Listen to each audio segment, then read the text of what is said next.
Përshëndetje dhe mirë se erdhët në sezoni i dytë, episodi i 6 i podcastit Safe Calls. Ky podcast realizohet në kuadër të projektit Shoqëria Civile në Veprim në përpjekje të koordinuara për sigurinë ushqimore dhe mbrojtjen e konsumatorit, që po zbatohet aktualisht nga Qendra e Konsumatorit Shqiptar në bashkëpunim me Antark me mbështetjen e Bashkimit Evropian në Shqipëri. Sot në fakt do të flasim për një temë që lidhet kryesisht me të rinjt, që lidhet me punësimin. Punësimi nuk konsiderohet vetëm një çështje ekonomike. Ai ndikon drejt për drejt në ekonominë dhe mirëqendjen e familjeve, ndikon në fuqinë blerëse të qytetarëve, në aftësinë për të konsumuar në mënyrë të qëndrueshme dhe për të zhvilluar në nivel afatgjat dhe në objektive afatgjat të gjithë vendin ton apo ekonominë shqiptare në tërësi. Pavarësisht rritjes ekonomike të viteve të fundit, shumë të rinj vazhdojnë ta shohin në fakt emigrimin si një zgjidhje dhe si alternativën më të mirë. Por, apo krijon ekonomia shqiptare vende pune cilësore? Lëvizja e të rinjve, emigrimi, ndryshimi i formës së punësimit, ndikon kjo drejt për drejt në nivelin e konsumit dhe për vetë konsumatorin shqiptar.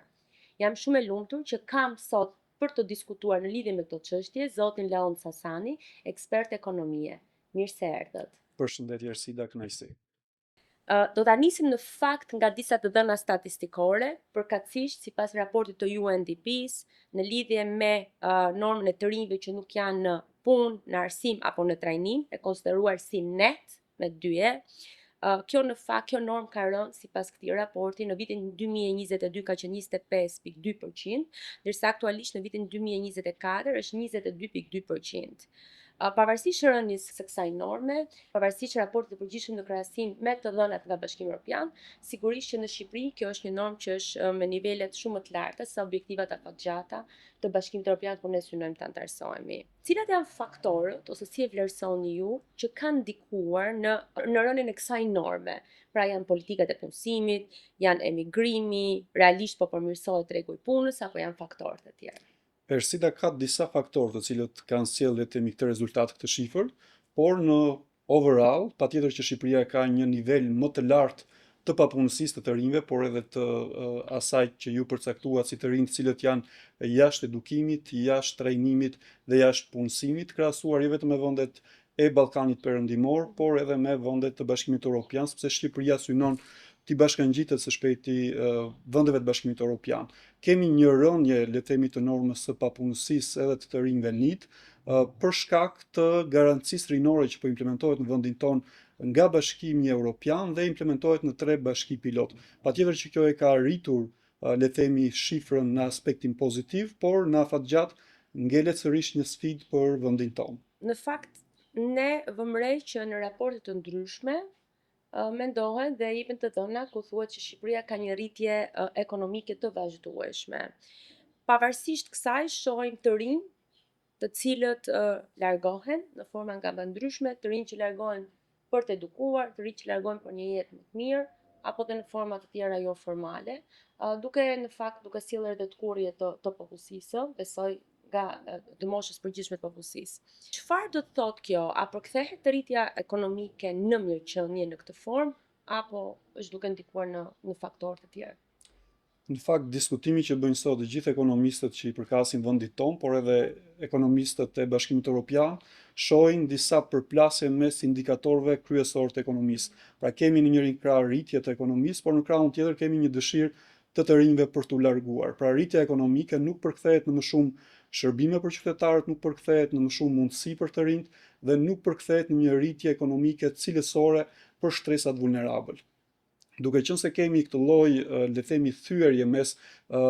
indikatorëve makroekonomik që performojnë mirë dhe në nivel mikro kemi efekte të cilat nuk shkojnë në linjë me rritjen ekonomike, patjetër që duhet të shohim se cilët janë sektorët që sjellin këtë rritje ekonomike dhe sa këta sektor kanë një punësim cilësor të rinjve dhe të kategorive tjera të punësuarve dhe për të bërë një rishpërndarje të buxhetit të shtetit në ata sektor që kanë sot më shumë nevojë, siç mund të jetë sektori i bujqësisë, por dhe sektori i turizmit, këtu veçojmë sektorin e agroturizmit, për të patur, le të themi, një mundësi reale për të rinjt për të qëndruar kryesisht në zonat rurale. Cilat ishin disa nga sektorët kryesisht që kanë ndikuar në rritjen ekonomike të vendit, për të kuptuar pra që ne jemi një shtet, cili përkthehemi që kemi rritje ekonomike, por nga ana tjetër, në nivel tërësor në buxhet e familje, në nivel buxhetesh konsumatorësh, paktën nga sa kuptova nga ajo interpretimi që ju bët, kemi rënje. Nëse referohemi 2-3 viteve të fundit, sektorët që kanë patur një performancë më të mirë në të ardhurat e buxhetit të shtetit, po edhe në rritjen e tyre, le të themi në total, patjetër që është sektori i ndërtimit dhe sektori i turizmit, kemi një rënje në sektorin e bujqësisë, i cili është në vitin e tij të 6 që ka një rënje, dhe kemi një përmirësim në sektor të IT-s dhe inteligjencës artificiale dhe sektorin e shërbimeve. Dhe kryesisht rritja më e madhe ekonomike vjen nga sektori i ndërtimit dhe sektori i turizmit, por që nuk shihen në aspektin e literaturës ekonomike si rritje të qëndrueshme në afatgjatë dhe si rritje të cilat mund të jenë premtuese për brezat dhe gjeneratat që vijnë. Pse konsiderohet si një rritje jo premtuese, po e themi për gjeneratat e reja, në gjykimin tuaj? Nëse referohemi edhe vendeve të tjera të zhvilluara të cilat kanë kaluar stadiet të cilat kalon Shqipëria sot, patjetër që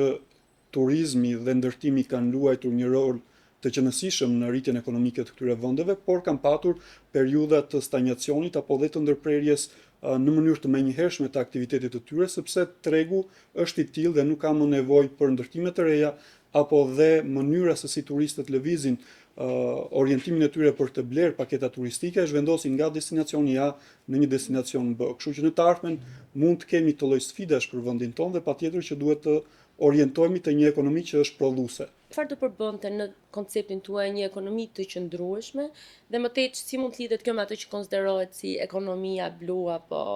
që lidhet me agjendën e gjelbër? Patjetër që Green Deal i Bashkimit Evropian ka përcaktuar disa korniza që vendet kandidate duhet të ndjekin për të implementuar biznese dhe për të realizuar aktivitetin e tyre ekonomik, qoftë si qeveri në shpërndarjen e buxhetit, për qoftë edhe si kapital në krahun e bizneseve, por ajo se çfarë do theksoja unë për sa i përket një rritje ekonomike të qëndrueshme në afatgjatë, patjetër që duhet të suportojmë ekonominë prodhuese që lidhet ngushtësisht me manufakturën, që lidhet me sektorin e bujqësisë, me agroindustrinë dhe me industrinë e përpunimit produkteve ushqimore. Po ne jemi gati për këtë gjë? Kemi parasysh që Bashkimi Evropian, përveç faktit që jemi sot dhe kemi hapur të gjithë grup kapitujt, Bashkimi Evropian do të kërkojë standarde shumë të larta. Meqense ju jeni më pranë këtyre ekonomive dhe nga studimet që ju keni bërë më shumë, edhe nga tema juaj doktoraturës, a jemi ne gati që këto lloj në formën që ne e kemi, nuk e di nëse mund ta quajmë embrionale apo jo, pavarësisht domethënë viteve të tëra, le të themi, dhe historikut që ne kemi si një vend bujqësor apo blegtoral, a jemi ne gati për të plotësuar standardet e Bashkimit Evropian, apo hapja e dyerve në fakt dhe konkurenca do sjellë deri diku sfumimin apo zhdukjen apo eliminimin e këtyre nëse këto lloj biznesesh që ndrojnë të shkëputura dhe nuk bashkojnë të gjithë bashkë në një grup që të plotësojnë gjithmonë në funksion të standardeve. Në aspektin e plotësimit të kritereve nga ana e bizneseve shqiptare, patjetër që një pjesë e konsiderueshme e tyre nuk plotësojnë kriteret që ka vendosur Bashkimi Evropian dhe qeveria shqiptare ose specifikisht AKU-ja ka ndërmarrë një praktik për të diferencuar bizneset në 4 kategori, në bizneset të cilat i plotësojnë kushtet në mënyrë të plotë me Bashkimin Evropian, ato biznese të cilat nuk i plotësojnë dhe kanë nevojë për përmirësime i fut në kategorinë e dytë, bizneset të cilat i lëmë rekomandime të theksuara për sa i përket problematikave që ato shfaqin futen në kategorinë e tretë dhe në kategorinë e katërt kategorizohen ato kompani të cilat nuk plotësojnë asnjë standard dhe duhet të dalin jashtë tregut. Nëse i referohemi edhe vendeve si Rumania dhe Bullgaria, të cilat kanë hyrë në vitin 2007 në Bashkimin Evropian, patjetër që kanë patur një përballje, le të themi, për sa i përket plotësimit të kërkesave që Bashkimi Evropian ka vendosur, kryesisht për produktet bujqësore dhe blegtorale, dhe rreth 40 deri në 60% e bizneseve lokale të zonave rurale kanë falimentuar përgjatë tranzicionit dhe përgjatë përshtatjes së kuadrit ligjor pas futjes në Bashkimin Evropian. Kështu që mos ndodh në Shqipëri në njëjta gjë, patjetër që qeveria shqiptare duhet të ndërmarrë mekanizmat e duhura, duhet të alokojë buxhetin e nevojshëm për të dhënë ndihmë konkrete te biznesi shqiptar i cili të përshtat jo vetëm kuadrin ligjor, por dhe aspektin menaxherial të tij në linjë me Bashkimin Evropian. Parafrimi dhe arritja e standardeve nuk nënkupton vetëm plotësimin e disa dokumentave, por në fakt nënkupton më shumë investim në prodhim, në strukturë, në burime njerëzore, në teknologji. Mendohet që nëse do të vazhdojmë në këtë frym, inteligjenca artificiale do eliminojë disa nga profesionet e së ardhmes, po nga ana tjetër do krijojë dhe të reja. Dhe ju e përmendët që një ndër faktorët që mendohet që do të krijojë rritje të qëndrueshme në ekonominë në Shqipëri do të ishte pikërisht këto lloj profesionesh. IT-ja dhe inteligjenca artificiale e përmendët gjatë diskutimit tuaj. A janë sot të rinjt shqiptar gati për të përshtatur ndryshimeve që do të sjellë pikërisht përfshirja e teknologjisë në një sër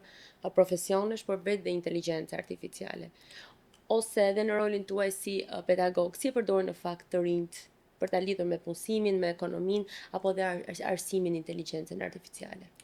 Do thoya që ka një përdorim pasiv të rinjve të inteligjencës artificiale apo edhe toolseve të tjera të cilat i krijojnë mundësi jo vetëm për të mësuar, studiuar, për të bërë studime, por edhe për t'i përdorur për punësim në të ardhmen. Patjetër që marrëdhënia e tyre me inteligjencën artificiale është një marrëdhënie e re e cila ka nevojë të lehtësohet nga ata të cilët janë, si të thuash, mentor apo studiues të inteligjencës artificiale dhe në këtë drejtim ka nevojë që të bëhen trajnime të mirëfillta për të rinj dhe studentët tanë se si ata mund t'i përdorin jo vetëm për studimet e tyre gjatë periudhës së studimeve, por se si mund t'i përdorin të ardhmen në tregun e punës dhe në profesionin e tyre. Patjetër që nëse referohemi vendeve të Bashkimit Evropian, kemi praktika të mira që universitetet tashmë i kanë përshtatur jo vetëm në kurrikulat e tyre, por edhe në trajnime ekstrakurrikulare për t'i dhënë të rinjve të gjithë toolset e nevojshme për të përdorur në mënyrë smart dhe në mënyrë të dobishme inteligjencën artificiale, gjë që në vendin ton ende nuk është bërë, por besoj që do kapet, le të themi, ky lloj momenti edhe nga universitetet shqiptare për ta përkthyer në një mundësi reale për të rinjt tanë. Kjo në fakt më del jashtë temës së diskutimit, por pyetja shumë e rëndësishme, meqense dhe ju jeni vetë një ri që jeni shumë aktiv në shumë fusha. Të rinjt, po flasim gjithmonë për të rinjt shqiptar, apo i përdor teknologjia të rinjt shqiptar apo të rinjt po përdorin teknologjinë në Shqipëri dhe pastaj rikthehemi sërish konceptit të punësimit. Ka disa studime të cilat janë kryer dhe patjetër që tashmë ne kemi diku rreth të një dekadë gjysmë eksperiencë me rrjetet sociale dhe ka studime të cilat tregojnë sjelljen e të rinjve në marrëdhënie me rrjetet sociale dhe patjetër që studimet tregojnë që kemi një ndikim shumë të madh të stilit jetesës apo të mënyrës se si ata shikojnë profesionin e tyre në të ardhmen bazuar mbi atë se çfarë algoritmi apo atë se çfarë sugjerojnë rrjetet sociale. Pra kemi një lloj ndikimi të faktorëve të jashtëm te të rinjt dhe pastaj të rinjt projektojnë jetën e tyre bazuar mbi atë se çfarë injektojnë rrjetet sociale. Patjetër që duhet parë në afatgjatë se çfarë ndikimesh do ketë jo vetëm në aspektin ekonomik, po edhe në aspektin e shëndetit mendor dhe mënyrën se si ata do ndërtojnë familjen të ardhmen, po ngelet për të studiuar le të themi nga shkencat sociale dhe shkencat e psikologjisë. Flitet shumë për atë që konsiderohet blue economy, se ekonomia blu që lidhet me tranzicionin e gjelbër dhe atë që ju e përmendet Green Deal. A ka Shqipëria në fakt ose a jemi gati qoftë në infrastrukturë, në burime njerëzore, në ekspertizë, për të pasur një strategji reale për ta kthyer bregdetin dhe ekonominë detare në fakt, si burim punësimi për të rinjt? Ndoshta mund edhe ta nisni duke shpjeguar fillimisht çfarë është kjo që konsiderohet si blue economy dhe pastaj Ekonomia blu i referohet patjetër aktivitetet ekonomike që zhvillohet në dete, pra në detin Jon dhe detin Adriatik që Shqipëria ka le të themi si dy dete në territorin e saj, dhe patjetër që përfshin të gjitha praktikat e mira të cilat janë jo vetëm promjedisore, por janë edhe të qëndrueshme në afatgjatë. Dhe lidhet jo vetëm me ndërtimin e porteve të reja të cilat janë ekologjike, që nuk ndosin, por patjetër porte të cilat i krijojnë mundësi jo vetëm qytetarëve, por edhe bizneseve, por edhe shtetit të gjenerojë të ardhura. Qeveria shqiptare apo shteti shqiptar sot ka një numër shumë të ulët portesh tregtare krahasuar me vende si Greqia dhe Italia dhe patjetër që është e nevojshme të ndërtohen porte të reja siç është ai Porto Romano sepse gjeneron të ardhura direkte për qeverinë shqiptare dhe qytetarët shqiptar. Patjetër që lidhet me peshkimin e sigurt apo peshkimi i cili nuk krijon efekte negative për mjedisin detar. Koncepti i punësimit, po nga ana tjetër, në tërësi dhe punësimi i të rinjve specifikisht nuk lidhet vetëm me ekonominë në fakt, por lidhet edhe me mbrojtjen e konsumatorit. A mundet një konsumator të quhet i mbrojtur në rastin kur të ardhurat e tij për shumë nga faktorët që tashmë përmendëm nuk mbulojnë shpenzimet e tij bazë ose nuk plotësojnë nevojat jetike dhe bazike. Gjëja e dytë që doja të pyesja është të dhënat tregojnë që në Shqipëria ka nivelet më të ulta të fuqisë blerëse në Europë. Pra si lidhen të dy këto faktorë me cilësinë e jetës, po nga ana tjetër edhe me cilësinë e punësimit të rinjve? Ka një korelacion të fortë sida mes fuqisë blerëse, mes të ardhurave që gjenerojnë një familje shqiptare apo njëri shqiptar me standardin e jetesës dhe kur themi standardin e jetesës me cilësinë e produkteve dhe shërbimeve që konsumon. Sa më të ultat janë këto të ardhura, aq më të predispozuar janë qytetarët dhe të rinj që ti referohen tregjeve informale për të marrë shërbime dhe produkte. Dhe patjetër kur ti referohesh një tregu informal, standardi dhe cilësia e atij produkti që ti konsumon është me shumë pikë pyetje dhe patjetër mund përbëj rrezik për shëndetin e konsumatorit dhe qytetarit. Kjo nuk është vetëm një teori e cila shfaqet dhe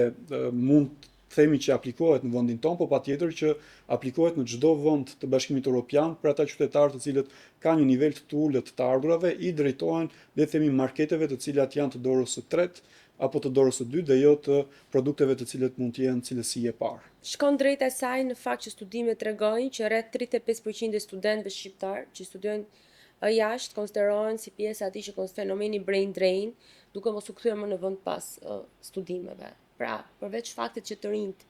kemi kategorinë e të rinjve që nuk janë pra as në punësim, as në trajnim dhe as në arsim, kemi dhe një pjesë të rinjve të tjerë të cilët ikin për të studiuar jashtë dhe mëtej nuk kthehen në Shqipëri. Cila është kosto ekonomike e brain drain dhe kush e paguan realisht këtë faturë? E paguan vetë shteti, e paguan biznesi, konsumatori, apo në tërësi që do të ketë një impakt negativ edhe për vazhdimsinë e asaj që sot është shteti shqiptar? Të gjithë ne bashk e paguajmë, pra e paguajnë shteti shqiptar, e paguajmë ne si individ, si qytetarë, cilët paguajmë taksa që të rinjt të mirë edukohen në vendin tonë, e paguan tregu i punës në vendin tonë, po patjetër edhe kapitali sipërmarrësit, cilët nuk gjejnë dot burime njerëzore të kualifikuara për të punësuar pranë bizneseve të tyre. Patjetër që efekti është zinxhir në aspektin ekonomik, ka dhe efekte sociale në afat gjatë, por le të ndalemi pak tek efektet ekonomike që prodhon në afat shkurtër për sa i përket tregut të punës, për sa i përket nivelit të konsumit, sepse nëse llogarisim flukset migratore në vendin tonë, të cilët janë larguar të rinë në 10 vjeçarin e fundit, vetëm ato që kanë leje qëndrimin në Bashkimin Evropian llogaritën në rreth 750.000 qytetarë shqiptar dhe kryesisht pjesa më e madhe prej tyre, rreth 60% i përkasin kategorisë të rinjve. Dhe ky numër i konsiderueshëm qytetarësh të cilët e kanë lënë vendin tonë përbën një mungesë shumë të madhe në nivelin e konsumit brenda vendit dhe ulja dhe reduktimi i nivelit të konsumit brenda vendit bën që bizneset të kenë më pak fitim dhe si pasojë të rrisin çmimin e produkteve dhe shërbimeve, si pasojë një kërkese më të ulët për të gjeneruar të ardhura më të larta, dhe pse kjo shkon përkundër logjikës ekonomike dhe kërkesës dhe ofertës, sepse në formë të tillë mund të mbijetojë biznesi shqiptar. Patjetër që kemi efekte të drejtpërdrejta në buxhetin e shtetit, ku qeveria shqiptare nuk argëton më shumë të ardhura si pasojë e nivelit të ulët të konsumit, por edhe si pasojë e mungesës së produktivitetit nga puna e këtyre të rinjve nëse do e bënin vendin tonë. Kemi një kontribut nga qeveria shqiptare për sistemin arsimor për të mirë edukuar këta të rinj dhe kontributi këtyre të rinjve transferohet në vendet e Bashkimit Evropian. Pra kemi disa efekte negative të qëndrueshme për ekonominë e vendit tonë, e cila duhet të adresohet në mënyrë imediate nga qeveria shqiptare për ta frenuar këtë lloj trendi të largimit të rinjve, por patjetër për të ngritur dhe incentiva të reja për të kthyer të rinjt të cilët tashmë kanë lënë vendin në 10 vjeçarin e fundit. Ne jemi në këtë temë, çfarë rekomandimesh si një ekspert ekonomie do të jepni ju për qeverinë shqiptare? Pra pavarësisht ekspertëve që ndrojnë pranë drejtuesve të shtetit, juve çfarë do të rekomandonit në mënyrë që të bënim të mundur rikthimin e këtyre të rinjve në fakt? Ose mos të investojmë pra sepse realisht ajo që po ndodh është që ne i arsimojmë dhe edukojmë dhe më pas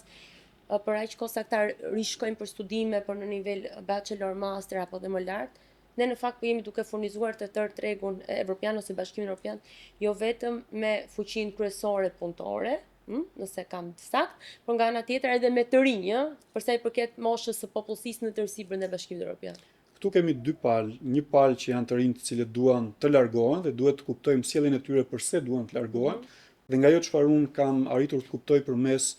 studimeve dhe artikujve që kam shkruar në kuadër të doktoraturës,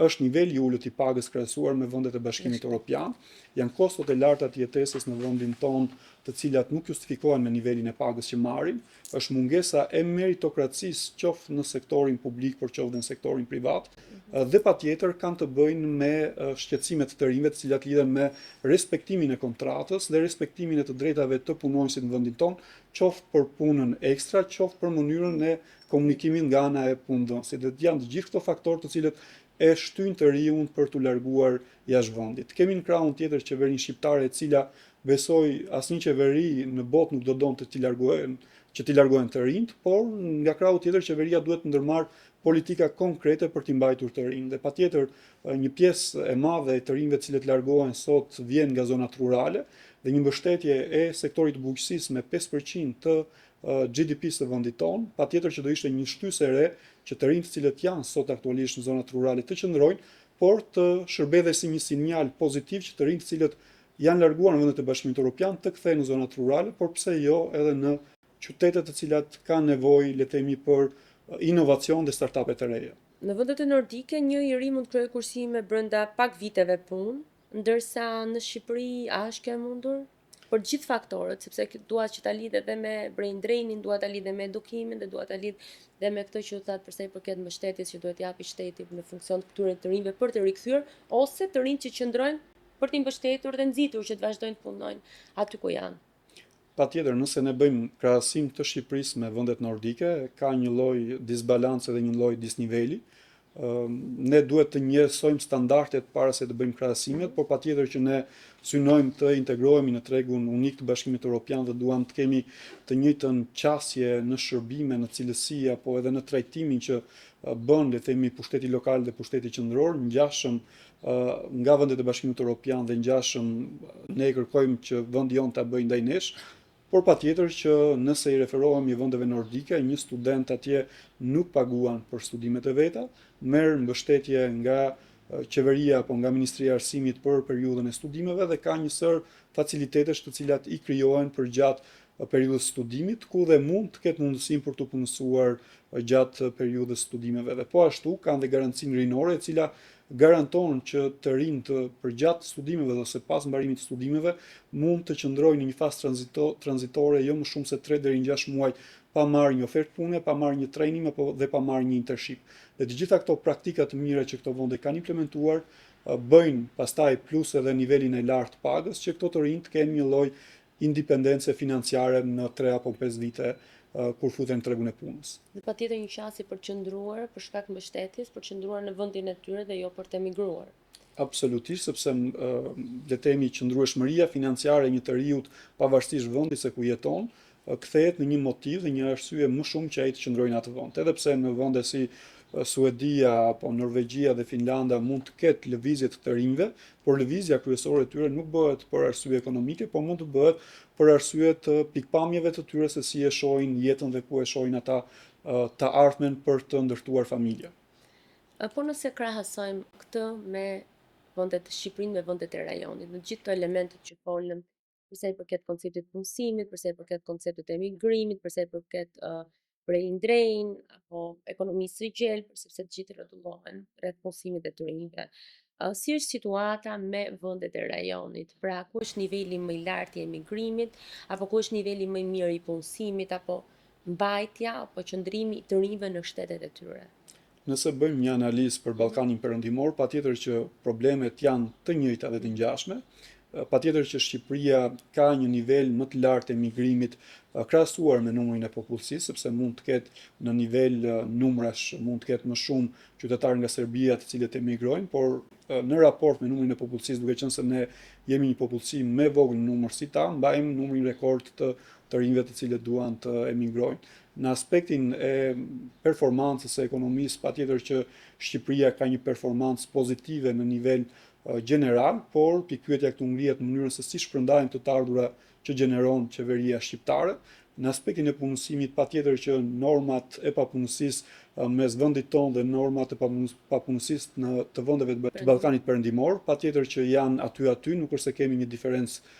shumë të madhe, patjetër që janë vende në tranzicion dhe vende të cilat synojnë të bashkohen tregut Bashkimit Evropian dhe nuk është se kemi një diferencë për të bërë, le të themi, një krahasim mes praktikave që ndjekin vende të tjera të Ballkanit Perëndimor me vendin tonë. Po, është e qartë në fakt, sepse edhe në diskutimet informale ose dhe formale me të rinj, problematikat janë të njëjta, qasjet e të rinjve dhe mentaliteti i të rinjve, qoftë për sa i përket marrëdhënieve të punës, qoftë për sa i përket meritokracisë apo studimeve, mbetet e njëjtë në të gjithë vendet, të paktën si e shohun në të gjithë vendet e Ballkanit Perëndimor. Por në fakt, cilin nga vendet e Ballkanit Perëndimor, duke përfshirë dhe Shqipërinë, ju do vlerësoni si shteti i cili tërheq më shumë investitor, por edhe nga ana tjetër krijon edhe vende pune më cilësore për të rinjt, apo dhe në tërësi. Po nëse i referohemi statistikave, patjetër që vendi numër 1 në Ballkanin Perëndimor e mban Serbia, sepse ka investimet më të larta, le të themi investimet e huaja direkte, si indikatori ka më të larta krahasuar me vendet e tjera të Ballkanit Perëndimor. Ka si pasojë investimeve të huaja direkte dhe si pasojë një ekonomie e cila është më e madhe në Ballkanin Perëndimor, ka patjetër nivel më të lartë pagash dhe ka një standard, do thoja unë, më cilësor të trajtimit punonësit, por edhe punë më cilësore. Kjo edhe për shkak të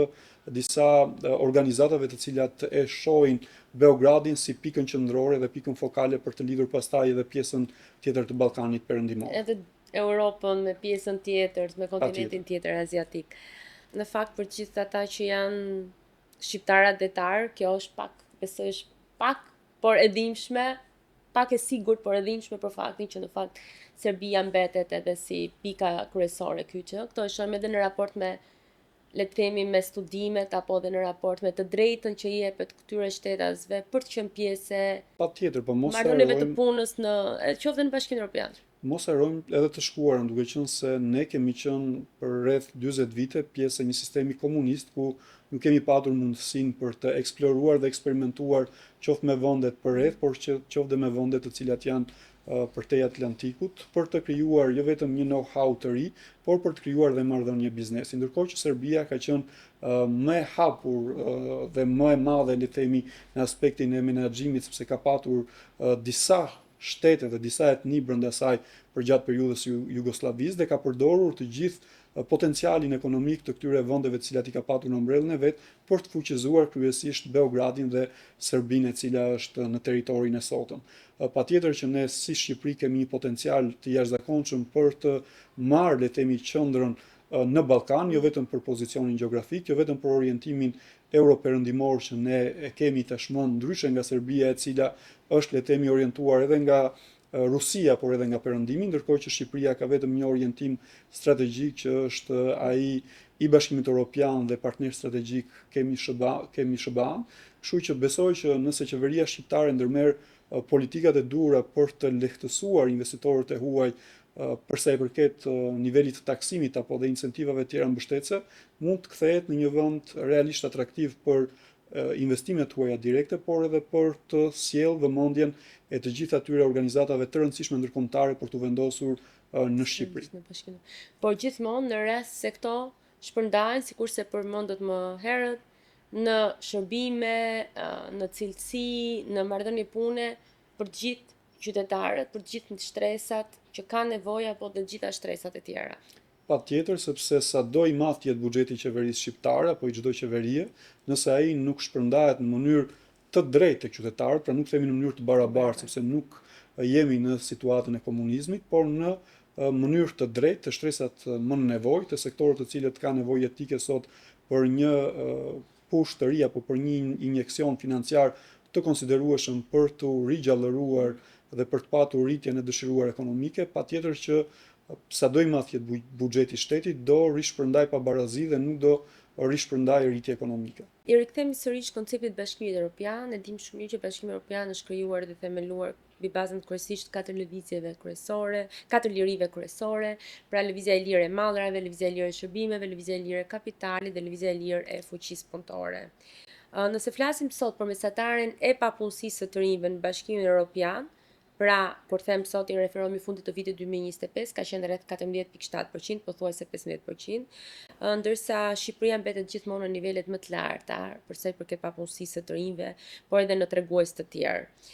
Nëse ju do të kishit mundësi që me një shkop magjik të merrit vetëm 3 masa për të ndryshuar pikërisht tregun e punës, por gjithmonë duke u fokusuar ndoshta tek të rinjt ose zgjedhja është e juaja, cilat do të ishin këto masa që ju do të merrnit? Patjetër që kur vjen puna për të hartuar politika të cilat ndryshojnë jetën e qytetarëve dhe kur prek le të themi pjesën e të rinjve, e cila lidhet me tregun e punës, tregu i punës ka në vetvete shumë ingranazhe të cilat lëvizen qoftë nga aspekti i kërkesës, qoftë nga aspekti i ofertës, por qoftë edhe nga dora që qeveria dhe shteti shqiptar vendos. Disa nga sugjerimet të cilat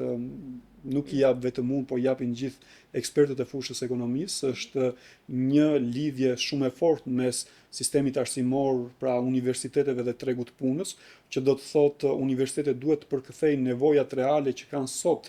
bizneset shqiptare, jo vetëm momentale, po dhe në 10 vjeçarin e ardhshëm, dhe të përgatisin fuqinë punëtore në mënyrë të linjazuar me kërkesat që kanë bizneset. Dhe po ashtu patjetër qeveria shqiptare duhet të ndërtojë disa programe të mirëfillta për sa i përket trajnimit, edukimit dhe futjes apo parapërgatitjes në tregun profesional të rinjve, duke i dhënë atyre mundësinë që të rriten në mënyrë profesionale dhe në mënyrë graduale për të bërë gati për tregun e punës, dhe patjetër një mbështetje reale për tregun e startupeve apo për bizneset e reja, të cilat duhet jenë në një shifër më të lartë financiare se sa ajo që është dhënë vitet e fundit për agjencinë e startupeve, që vitin e fundit ka qenë 6 milion euro, por ndërkohë kërkohet një mbështetje dhe një rritje buxhetore në vlerën e 20 milion eurove për të patur, le të themi, një impakt real që të rinjt të qëndrojnë në vendin tonë dhe këto bizneset, këto startupet të reja të gjenerojnë vende të reja pune. Po, ndërkohë që ju flisni, është shumë e nevojshme mbështetja, por nga ana tjetër një faktor që mund të ndikojë për vazhdimsinë është qëndrueshmëria. Absolutisht. A i kemi të mundur që në fakt pas mbështetjes fillestare, këto startupe kenë qëndrueshmëri në mënyrë që kjo pra i tërë investimit të përkthehet realisht në marrëdhënie pune që vazhdojnë të ekzistojnë dhe nuk janë vetëm të përkohshme sa ka mbështetje. Patjetër që është detyrë e komisioneve të cilat përzgjedhin idet për t'i financuar dhe duhet një nga seksionet të cilët të rinj plotësojnë kur aplikojnë për një startup është kategoria e qëndrueshmërisë, si do bëjnë të mundur që ky biznes apo kjo ide të jetë e qëndrueshme dhe të jetë gjatë. Patjetër që në biznes asnjëherë asgjë nuk është e sigurt, por ne si ekonomist apo si sipërmarrës duhet të bazohemi mbi prognoza afat shkurtra, afat mesme dhe afat gjata për të kuptuar se çfarë mund të ndodhë me biznesin tonë. Patjetër që duhet qeveria të ndërhyjë për të patur një marrëdhënie tregtare e cila të jetë fair, të jetë e drejtë, ku bizneset e mëdha mos glabërojnë bizneset e vogla të sapo krijuara, dhe këtu patjetër që është roli i shtetit për të patur një konkurrencë të ndershme. Patjetër që Shqipëria indeksin e konkurrencës së ndershme në vendin ton është i ulët krahasuar me vendet e Bashkimit Evropian dhe ka nevojë për përmirësim, sepse niveli i lartë i konkurrencës pa ndershme bën që bizneset e reja të sapo krijuara mos kenë një jetëgjatësi dhe një qëndrueshmëri. Cili do të ishte amiti më i madh që është krijuar në Shqipëri për tregun e punës? Pjesa më e madhe të rinjve thonë që e kanë mit tashmë që të gjesh një punë të mirë paguar duhet të kesh mik ose duhet japësh lek. Gjë që patjetër ka ardhur e mbështetur nga disa praktika të cilat i kanë dëgjuar nga prindërit e tyre, nga vëllezërit e tyre më të mëdhenj, por sot tregu në Shqipëri është më dinamik. Do të thotë që sot bizneset kanë nevojë për fuqi punëtore. Sot qeveria shqiptare, institucionet shqiptare, pavarësisht nepotizmit dhe pavarësisht lidhjeve politike, ka nevojë për të rinj të talentuar dhe të rinj të kualifikuar. Gjë që do të thotë për të rinj duhet përcillet si një mesazh që ata duhet të përgatisin veten e tyre në aspektin profesional, human dhe në aspektin njerëzor në fund të ditës për të qenë, le të themi, konkurrues qoftë në sektorin privat, qoftë në sektorin publik, sepse realisht ka nevojë për profile pune siç mund të jenë IT-ja, siç mund të jetë teknologjia e cila lidhet me procese pune në sektorin e bujqësisë apo teknologjia për procese pune që lidhen me prodhimin e sigurinë ushqimore, pra janë një sër profesionesh të cilat i përkasin jo vetëm të ardhmes, por dhe të tashmes, të cilat sektori publik dhe sektori privat ka nevojë. Por gjithmonë duke mos lënë pas edhe profesionet e tjera dhe shkencat sociale, patjetër. Patjetër, sepse nëse lexojmë Kontinuim. studimet e fundit, të cilat janë kryer, pra nëse referohemi raportit fundit të 2025-s të Forumit Ekonomik Botëror, ai parashikon dhe bën prognoza se cilat do të jenë profesionet e të ardhmes dhe cilat do jenë profesionet të cilat do zhduken. Dhe ata nuk projektojnë individ që kanë vetëm një profesion, por individ të cilët kanë njëkohësisht disa profesione të inkorporuara në setin e tyre të ofertës për të dhënë punë, që duhet lidhet me aftësinë e tyre për të menaxhuar projekte, që lidhet me të jenë multi-language, pra që të flasin disa gjuhë, Të punojnë në një mjedis sfidues, Po, dhe të patjetër ndryshëm. që të kenë njohuri të inteligjencës artificiale dhe të programimit. Pra e ardhmja për të rinj është sfiduese dhe patjetër që ata duhet ta projektojnë veten jo vetëm në një profesion, por në disa profesione të kombinuara me njëra tjetrën. Tani ke përballë një të ri. Ju jeni gjithashtu i ri. Por një më i ri, 22 vjeçar, i cili është ndërmjet dilemës të emigroj ose të mos emigroj, të punojnë në Shqipëri, të punojnë në administratë publike apo të punojnë në sektorin privat. Cilat do të ishin argumentet tuaja spari që ky ri të qëndronte në Shqipëri dhe së dyti të zgjidhte qoftë administratën publike, qoftë pra sektorin privat? Unë personalisht si njëri nuk kam zgjedhur të largohem nga vendi, dhe pse mund të kem patur mundësinë qoftë për studime, qoftë për punësuar, dhe asnjëherë çdo të riu i cili mund të jetë në auditor apo në një edukim informal,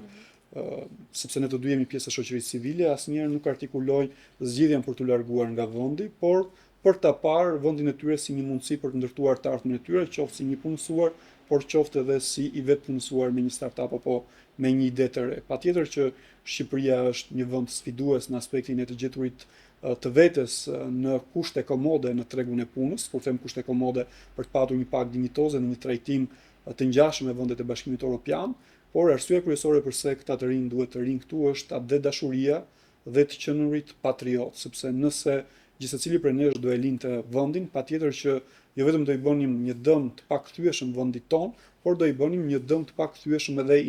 identitetit ton kombëtar si shqiptar, për të cilën ne të gjithë shqiptarët mburemi kudo ku jemi në çdo vend të botës. Ju sapo më eliminuat një pyetje tjetër që do të ishte personale për ju, por ju e deklaruat atë. Cila nga aspektet statistikore ose nga dhënat ose faktorët statistikor që lidhen me të rinjt në tërësi, edukim, arsim, punësim, nuk e di, dhe dashuri apo faktor social, është ajo element ose ajo pjesë e statistikës që ju shqetëson më shumë? Në aspektin e emigrimit që Në aspektin e emigrimit, në aspektin e punësimit, vlerësoni në tërësi në jetën e një të riu shqiptar. Po arsyet kryesore që një të rinj e mbajnë në vendin e vet, patjetër që është lidhja me familjen, patjetër që është dashuria për vendin e vet, sepse kudo që ti të shkosh dhe të pozicionosh veten si një i punësuar, qoftë në Gjermani apo qoftë në Zvicër, që janë Mbetesh një emigrant. do mbetesh një emigrant dhe patjetër pavarësisht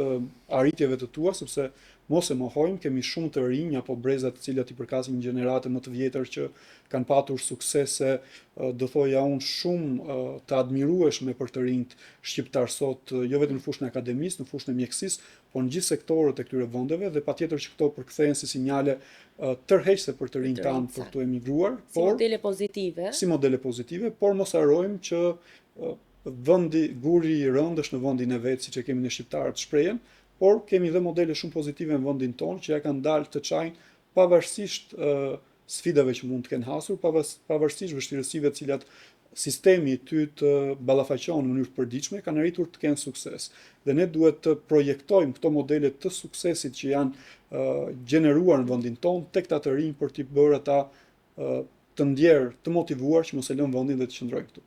Dhe cili nga këto faktorë është ai që është më shqetësuesi dhe është në nivele më të larta? Patjetër niveli më shqetësues është pasiguria për të ardhmen, dhe pasiguria për të ardhmen lidhet me pasigurinë financiare të tyre, që patjetër lidhet kjo me hallkën fundore që është mundësia reale për të patur një punë të mirëpaguar. Dhe pastaj për të krijuar një familje. Shumë faleminderit. Të nderuar dëgjues, sot diskutuam një nga temat në fakt që është temë e ditës, që prek shumë të rinjt, po prek në tërësi dhe familjet shqiptare që lidhet me punësimin, që lidhet me emigrimin, por dhe me qasjen që kanë të rinj tërmjet dilemës për të emigruar apo për qëndruar në Shqipëri. Duke falenderuar për kohën tuaj, zoti Hasani, ju lutem një mesazh të fundit në kontekstin e të rinjve, në kontekstin e emigrimit apo dhe në kontekstin e brain drain apo dhe punësimit. Mesazhi im për të gjithë të rinjt apo dhe studentët të cilët mund të na ndjekin përmes kësaj hapësire është që patjetër përveç studimeve të tyre akademike duhet ta orientojnë veten e tyre në hapësira të cilat mund të krijojnë mundësi për rritjen e tyre, që këtu përmend aktivizimin e tyre në shoqëri civile, aktivizimin e tyre në projekte të cilat implementohen nga Bashkimi Evropian në vendin tonë, po dhe në aspektin rajonal dhe europian dhe angazhimin e tyre përmes mundësive që ofrojnë startupet jo vetëm nga qeveria shqiptare, por dhe nga organizata në vendin tonë. Patjetër që angazhimi i tyre paralel përveç pjesës universitare, angazhimi i shoqërisë civile dhe angazhimi në mekanizma që mund t'i krijojnë atyre një mundësi reale për punësim në të ardhmen Dhe në vullnetarizëm, që është gjë shumë e rëndësishme, patjetër që do i bëj ata njerëz më të mirë, por do i bëj profesionistë më të aftë dhe më të mirë paguar në të ardhmen.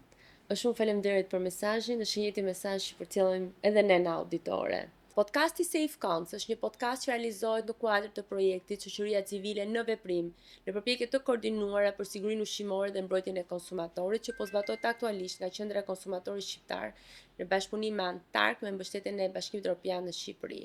Ju ftojmë që na ndiqni në të gjitha rrjetet tona sociale, në faqen e qendrës www.qksh.org.